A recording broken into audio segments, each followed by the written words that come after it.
सज्जनों और देवियों, विगत 2 दशकों से मेरा संपर्क जहां तक कार्यालयीन कार्यभार का प्रश्न है, देश के विभिन्न भागों में कार्यरत स्वैच्छिक हिंदी संस्थाओं से रहा है।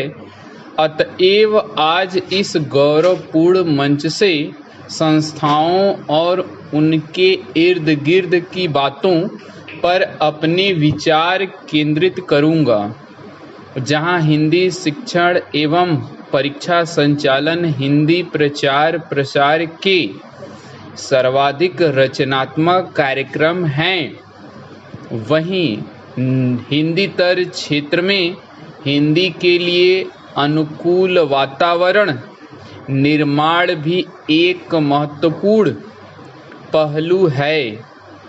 आज इन कार्यक्रमों के संचालन सहज सुगम नहीं रह गए, बल्कि चुनौतीपूर्ण हो गए हैं।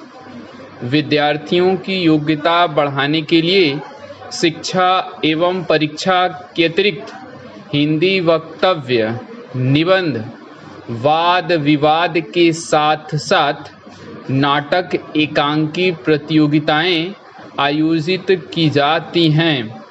हिंदी शिक्षकों, प्रचारकों के लिए शिविर, पुनश्चर्या कार्य शिविर, पुरस्कार योजना जैसे कार्यक्रम आयोजित किए जाते हैं।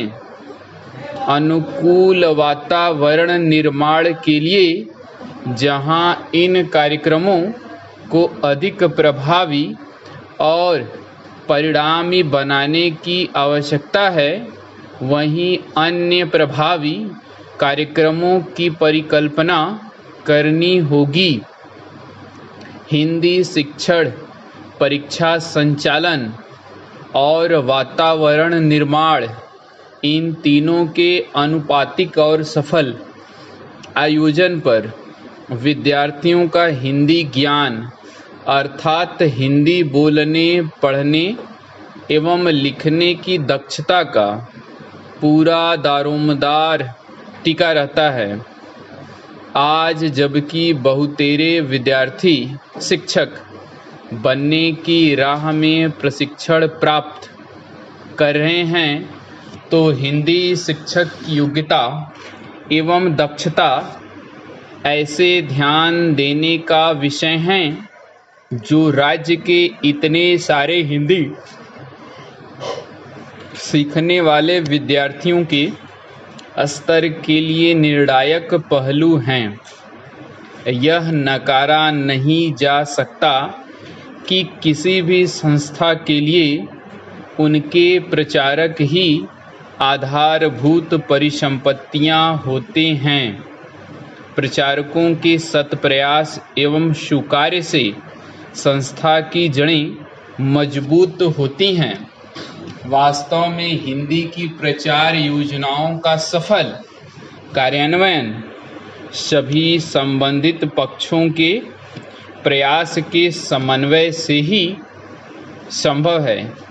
संस्था के पदाधिकारी, कार्यकर्ता, प्रचारकगण, विद्यार्थी और अंत में किंतु कदापि कम नहीं, सरकारी व्यस्तता के तालमेल पर इन सबके कार्यों के उचित समन्वय का प्रयत्न स्वस्थ दृष्टि से निरंतर जारी रहना चाहिए, और यह भी ध्यान रहे कि जाने अनजाने दामन में दाग न लग जाए।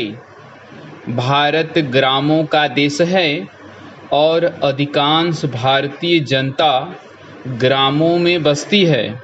नगरों और शहरों के नागरिकों को शिक्षा की कई सुविधाएं प्राप्त हैं, यूँ उन्हें हिंदी पढ़ने के यथेष्ट अवसर उपलब्ध हो जाते हैं। अब आवश्यकता इस बात की है कि ग्रामवासियों को भी हिंदी सीखने के अधिक अवसर प्रदान किए जाएं।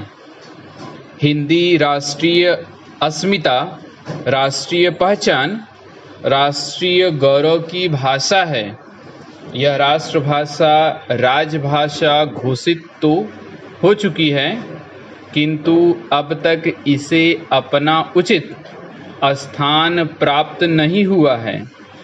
इसके लिए जब तक शासन और जनता दोनों ओर से समवेत प्रयास नहीं होगा, लक्ष्य की प्राप्ति नहीं हो सकेगी।